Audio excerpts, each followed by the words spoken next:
नमस्कार मित्रों, आपका बहुत बहुत स्वागत YouTube channel teaching learning event with Anil पर। मित्रों, आज इस वीडियो में हम अध्ययन करेंगे सविनय अवज्ञा आंदोलन।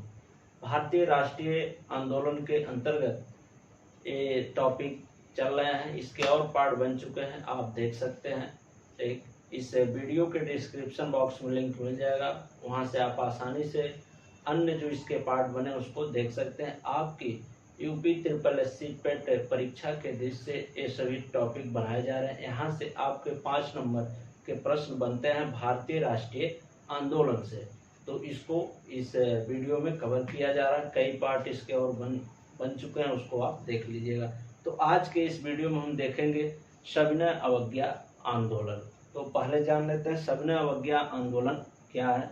ठीक, तो यहाँ पर गांधी जी के अर्थों में यहाँ पे चीज़ों को समझाया गया। बाकी ये सविनय का अर्थ ही होता है शांतिपूर्ण ढंग से अपनी मांगों को रखना। जो चीज़ें वैधानिक ढंग से अगर नहीं प्राप्त हो पा रही हैं तो उसको सविनय के माध्यम से रखा जाना चाहिए, ऐसा महात्मा गांधी जी का ये मानना था। उसी क्रम में इन्होंने सविनय अवज्ञा आंदोलन किया।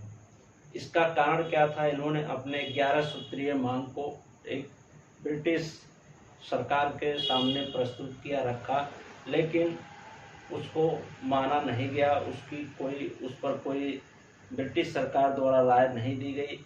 इसी से परेशान होकर गांधी जी ने आगे सविनय अवज्ञा आंदोलन चलाया। इसमें हम वीडियो में देखेंगे। इस वीडियो में उनके 11 सूत्रीय मांग क्या क्या थे, ठीक, और किस प्रकार से उनके मांग को ठुकराया गया, उसका कोई तवज्जो नहीं दिया गया। तब वो मजबूर होते हैं सविनय अवज्ञा आंदोलन करने के लिए और साबरमती आश्रम से अपने वो शुरू करते हैं और चीज़ों को दांडी नामक स्थान पर पहुंचते हैं। तो पूरे इस प्रक्रम को इसमें हम देखेंगे। तो आइए देख लेते हैं, शुरू करते हैं ठीक आज के इस सेशन का। तो सविनय अवज्ञा आंदोलन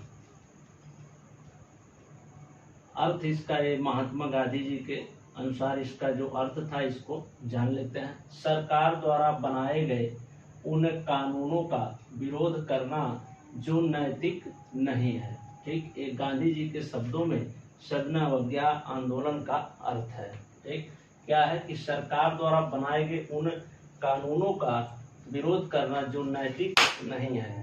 ठीक, इसमें जो नैतिक नहीं है, जैसे कोई कानून अगर ब्रिटिश सरकार बना रही है या सरकार जो भी है वर्तमान में अगर बनाती है और उसको कानून जो है वो समाज के हित के लिए नहीं है, ठीक, तो नैतिक नहीं है, तो उसका विरोध किया जाना चाहिए सविनय के माध्यम से। ये अर्थ है महात्मा गांधी के शब्दों में कि सरकार द्वारा बनाए गए उन कानूनों का विरोध करना जो नैतिक नहीं है, जो समाज के सभी वर्ग के लोगों के लिए ठीक हितकारी ना हो, ऐसे कानून का विरोध करना।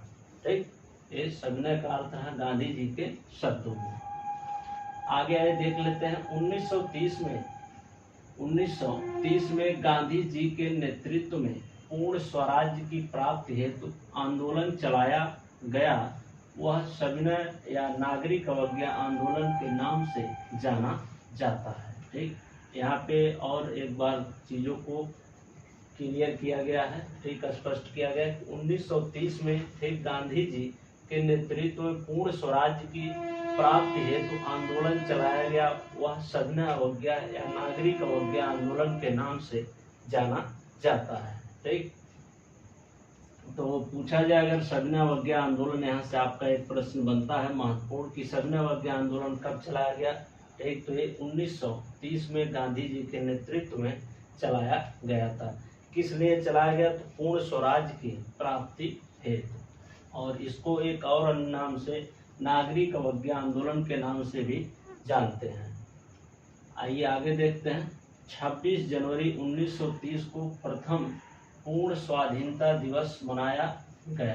ठीक, यहाँ से भी आपका मोस्ट इम्पोर्टेंट प्रश्न बनता है आपकी प्रतियोगी परीक्षाओं की दृष्टि से कि पहली बार पूर्ण स्वाधीनता दिवस कब मनाया गया। तो 26 जनवरी 1930 को मनाया गया। ठीक, और तभी से 26 जनवरी मनाया जाता है। अब आगे देख लेते हैं इसका जो मुख्य कारण था सविनय अवज्ञा आंदोलन का, वो क्या था और कैसे था। तो इसमें मुख्य कारण यही निकल कर था कि गांधी जी का जो 11 सूत्रीय मांग था, ठीक, जिसको उन्होंने अपने यंग इंडिया पत्रिका में प्रकाशित किया था, लिखा था, ठीक। वो 11 सूत्रीय मांगों को भी देख लेते हैं, यहाँ से महत्वपूर्ण प्रश्न आपका बनता है। तो पहले 11 सूत्रीय मांग को जान लेते हैं। यही मांग उन्होंने जब इरविन के सामने रखा तो लॉर्ड इरविन ने कोई जवाब नहीं दिया, और इसी को गांधी जी ने कहा था उसी समय कि मैंने घुटने टेक कर रोटी मांगा और मुझे उसके बदले में कंकड़ या पत्थर मिला, ठीक। ये आगे भी उस सभी चीजों को इसमें सम्मिलित किया गया, उसको देखेंगे। तो आइए देख लेते हैं गांधी जी के 11 सूत्रीय मांग क्या क्या थे। संक्षेप में यहाँ चीजों को लिखा गया, इसको देख लेते हैं। तो जो पहला मांग था वो था रुपए की विनिमय दर बढ़ाई जाए, ठीक। और दूसरा आपका है सेना संबंधी व्यय में कम से कम 50% की कमी की जाए। तीसरा देख लेते हैं क्या था, लगान में 50% की कमी की जाए। चौथा मांग क्या थी, सिविल सर्विसेज के अधिकारियों के वेतन अधिकार दिए जाए, अधिकार नहीं सॉरी आधे कर दिए जाए, यहाँ पर देखिएगा आधे कर दिए जाए, ठीक। जो भी उस समय अधिकारी थे सिविल सर्विस से जुड़े हुए, यहाँ पर इन्होंने मांग रखा था कि उनका जो वेतन है वो आधा कर दिया जाए। आगे देखते हैं नशीली वस्तुओं की बिक्री बंद कर दी जाए, ठीक, ये था। फिर अगला मांग देखते हैं क्या उन्होंने रखा था, भारतवासियों को आत्मरक्षा के लिए हथियार रखने की इजाजत दी जाए। और अगला था नमक कर समाप्त किए जाएं और भारतवासियों को नमक बनाने का अधिकार दिया जाए। अगला देखते हैं गुप्तचर एवं पुलिस विभाग पर जनता का नियंत्रण हो, ठीक। और अगला मांग क्या रखते थे उसको देख लेते हैं, भारतीय समुद्र तट कानूनी तौर पर केवल भारतीय जहाजों के लिए हो, ठीक। और अगली मांग इनकी क्या थी, उन राजनैतिक बंदियों को रिहा कर दिया जाए जिन पर आरोप ना हो, जो दोषी ना हो उनको रिहा कर दिया जाए। अगला है विदेशी वस्त्रों के आयात को नियंत्रित करने हेतु संरक्षण शुल्क लगाया जाए, ठीक। और इन सभी 11 सूत्रीय मांगों पर सरकार ने कोई ध्यान नहीं दिया। गांधी जी का जो 11 सूत्रीय मांग था यही था, ठीक। पहला था कि रुपए की विनिमय दर बढ़ाई जाए, दूसरा था सेना संबंधी व्यय में कम से कम 50% की कमी की जाए, और लगान में 50% की कमी की जाए, और सिविल सर्विसेज के अधिकारियों के वेतन आधे कर दिए जाए। नशीली वस्तुओं की बिक्री बंद कर दी जाए। अगला था भारतवासियों की आत्मरक्षा के लिए हथियार रखने की इजाजत दी जाए। और नेक्स्ट था आपका नमक कर समाप्त किए जाए और भारतीयों को नमक बनाने का अधिकार दिया जाए। और इसी के ही विरोध में गांधी जी ने नमक तोड़ो कानून दांडी मार्च निकाला था। ये ध्यान दीजिएगा, ये बहुत ही महत्वपूर्ण एक टॉपिक है। नमक कर समाप्त किए जाने के विरोध में गांधी जी ने दांडी मार्च भी किया था। और गुप्तचर एवं पुलिस विभाग पर जनता का नियंत्रण हो, जो भी सरकार के खुफिया एजेंसियां थी, गुप्तचर थे, पुलिस विभाग थे, ठीक, उस पर जनता का नियंत्रण हो, ऐसा गांधी जी की मांग थी। भारतीय समुद्र तट कानूनी तौर पर केवल भारतीय जहाजों के लिए हो, जो भी समुद्र तट हैं वो भारतीय जहाजों के लिए ही संरक्षित किए जाएं। उन राजनैतिक बंदियों को रिहा कर दिया जाए जिन पर आरोप ना हो, और ऐसे जो जेल में बंद हैं, ठीक, कैदी जिनके कोई दोष ना हो उनको निकाल दिया जाए बाहर, ठीक, रिहा कर दिया जाए। और विदेशी वस्त्रों के आयात को नियंत्रित करने हेतु संरक्षण शुल्क लगाया जाए, यानी जो भी विदेशी वस्तु अपने देश में आ रहे थे उस समय, तो गांधी जी की मांग थी कि उन पर एक नियंत्रित, उनके आयात को नियंत्रित करने के लिए एक संरक्षण शुल्क लगाया जाना चाहिए। तो यही 11 सूत्रीय मांग थी गांधी जी की, और ये 11 सूत्रीय मांग को सरकार के सामने रखते हैं, लेकिन सरकार इस पर कोई ध्यान नहीं देती है। तब वो निर्णय लेते हैं, ठीक। तब गांधी जी सविनय अवज्ञा आंदोलन का निर्णय लेते हैं, और इसी क्रम में दांडी यात्रा की शुरुआत साबरमती से करते हैं। तो यहाँ से महत्वपूर्ण प्रश्न बनता है कि दांडी यात्रा की शुरुआत कहाँ से करते हैं, तो साबरमती आश्रम, ठीक, अहमदाबाद गुजरात से करते हैं। और 11 सूत्रीय मांगों को उन्होंने किस पत्रिका में रखा था, ये भी पूछा जाता है, तो यंग इंडिया पत्रिका में प्रकाशित किए थे। आइए आगे देख लेते हैं दांडी यात्रा की शुरुआत कैसे होती है, ठीक, और यहाँ से क्या क्या महत्वपूर्ण प्रश्न बनते हैं। तो यहाँ पर देख सकते हैं आप 2 मार्च 1930 को पुनः एक बार अंग्रेज मित्र रेजिनाल्ड के माध्यम से सरकार के साथ समझौता करने का प्रयास किया। महात्मा गांधी ने यहाँ पर तो एक बार रखा 11 सूत्रीय मांग, तो सरकार कोई ध्यान नहीं दिया। फिर एक बार उन्होंने प्रयास किया अपने एक अंग्रेजी मित्र रेजिनाल्ड के माध्यम से सरकार के साथ समझौता करने का प्रयास किया, लेकिन उस समय भी लॉर्ड इरविन ने, ठीक, इस बार भी ध्यान नहीं दिया। तब गांधी जी ने कहा था कि मैंने घुटने टेक कर रोटी मांगी परंतु पत्थर मिला, ठीक। और उसके बाद से दांडी मार्च अपना शुरू करते हैं, ठीक, और साबरमती से दांडी मार्च शुरू होता है, अहमदाबाद गुजरात से साबरमती आश्रम से, ठीक, और टोटल 375 किलोमीटर की दूरी ये लोग चलते हैं, ठीक। मील में इसको देखा जाए तो लगभग 241 मील होगा, ठीक है, ध्यान दीजिएगा। और जान लेते हैं इस दांडी मार्च में कहाँ कहाँ से लोग कितने शामिल हुए थे, और टोटल कितने लोग गांधी जी के साथ चले थे। और आगे चलते चलते एक कारवां बनता गया, इसमें लोग जुड़ते गए, ठीक। तो आइए देख लेते हैं। तो दांडी मार्च शुरू होता है, इसमें 78 लोग, ठीक, टोटल 78 लोग गांधी जी के साथ चले थे। 31 उसमें गुजरात से थे, और 8 यूपी से थे, 1 नेपाल से थे जिनका नाम था महावीर, ठीक। तो ये लोग इन राज्यों से गए थे। सबसे ज्यादा इसमें पूछा जाता है कहाँ के लोग सत्याग्रही शामिल थे गांधी जी के साथ, तो गुजरात के लोग सबसे ज्यादा मात्रा में उनके साथ थे। सिंध से आनंद हिंगोरानी और अमेरिका से बेब मिलर पत्रकार भी उनके साथ जाता है। कुल यात्रा कितने दिन की थी, तो 24 दिन की टोटल यात्रा थी, पैदल चली गई। और साबरमती से 12 मार्च 1930 को यात्रा चली, और दांडी नवसारी जिले में कब पहुंचती है, तो ये 5 अप्रैल 1930 को दांडी पहुंचकर नमक कानून तोड़े थे वो, ठीक।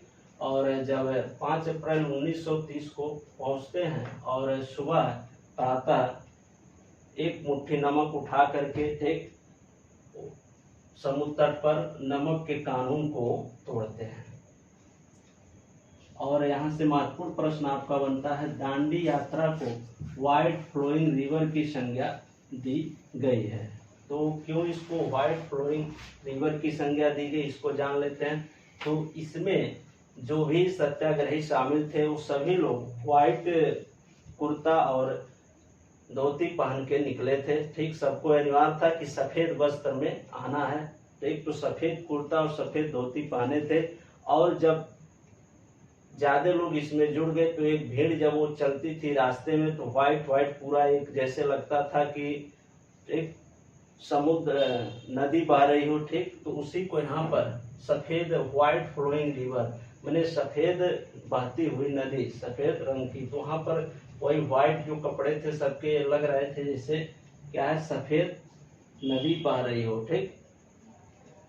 सबसे ज्यादा उम्र, यहाँ से महत्वपूर्ण प्रश्न आपका बनता है कि इस दांडी मार्च में शामिल होने वाले सबसे ज्यादा उम्र के कौन थे, तो गांधी जी थे 61 वर्ष, ठीक। और सबसे कम उम्र के कौन थे, तो 16 वर्ष का एक सत्याग्रही था जो सबसे कम उम्र का इसमें शामिल हुआ था। और जब उन्होंने दांडी नामक स्थान पर नवसारी जिले में यहाँ पर जब उन्होंने नमक कानून तोड़ा तो उस समय सरोजिनी नायडू ने कहा था, हे नमक कानून भंजक तुम्हें मेरा सलाम। ठीक, इनका एक कथन है, ये भी पूछा जाता है, इसको अच्छे से आप तैयार कर लीजिएगा। और जब दांडी मार्च चल रहा था उस समय गीता कुरान की एक एक प्रति लोग पास रखते थे और जब थक जाते थे, समय मिलता था तो उसको पढ़ते थे। एक मुस्लिम भाई कुरान और हिंदू भाई गीता की एक एक प्रत को लेकर रास्ते में चले थे। और यहाँ से एक और महत्वपूर्ण प्रश्न बनता है कि गांधी जी जब गिरफ्तारी हो जाती है आगे चल करके, तब उसका नेतृत्व कौन करता है, ठीक, दांडी मार्च का। तो उस समय जब गांधी जी को यरवदा जेल में गिरफ्तार कर लिया जाता है, बंद कर दिया जाता है, तो उस समय अब्बास तैयब जी नेतृत्व करते हैं। ठीक, और फिर जब इनको अब्बास तैयब जी को गिरफ्तार कर लिया जाता है तो इसके बाद सरोजिनी नायडू ने नेतृत्व किया था। तो यहाँ से बहुत ही महत्वपूर्ण प्रश्न आपका बनता है कि गांधी जी की गिरफ्तारी के बाद किसने इसका नेतृत्व किया, तो अब्बास तैयब जी ने किया। और अब्बास तैयब जी जब गिरफ्तार होते हैं तो उसके बाद सरोजिनी नायडू इसका नेतृत्व करती है। और ये घटना 5 मई को होती है। और आगे इसी तरह से, ठीक, गली गली मोहल्ले मोहल्ले लोग, ठीक, सभी जो भी औरतें थी, बच्चे थे, जनगण मन का उच्चारण करते हुए रैली निकालते हैं, ठीक, गली गली चीज़ों का प्रचार करते हैं और इस ब्रिटिश सत्ता का विरोध करते हैं।